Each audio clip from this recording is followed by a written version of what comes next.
Se fino a 2 anni fa, quando è nata, era un'opportunità, quella di andare nel mondo dell'intelligenza artificiale per le destinazioni, adesso è diventata una necessità, nel senso che se si vuole competere sul mercato delle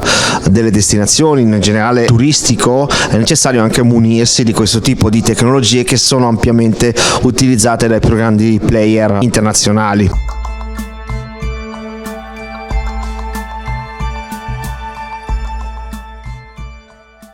A Destination Lab, che è un evento,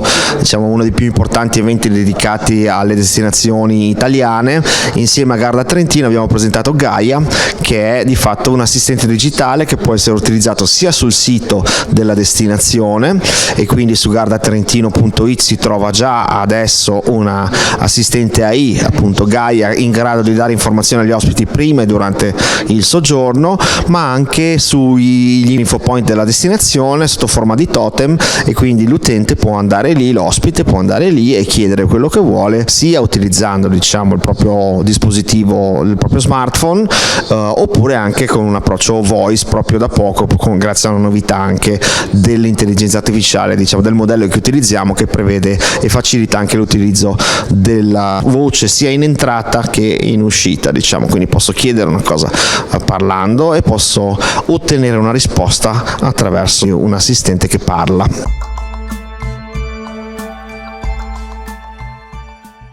Il processo di digitalizzazione è iniziato da tantissimo tempo. Se parliamo del Veneto, noi veniamo dall'Alto Adige,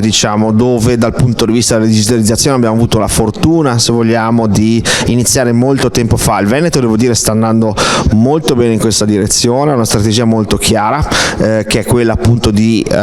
digitalizzare i processi, di digitalizzare i dati, portarli all'interno di un hub centrale che poi da cui possono essere utilizzati in diversi contesti. Quindi questo, digitalizzazione dei processi sicuramente è fondamentale. Adesso a questo si aggiunge anche quello che per me è una rivoluzione industriale, la quarta, la quinta, nel senso è una rivoluzione quella dell'intelligenza artificiale, non è solo uno strumento aggiuntivo, perché ha cambiato la velocità di evoluzione stessa, non si ha più una crescita, se vogliamo, lineare, ma una crescita incrementale, quindi le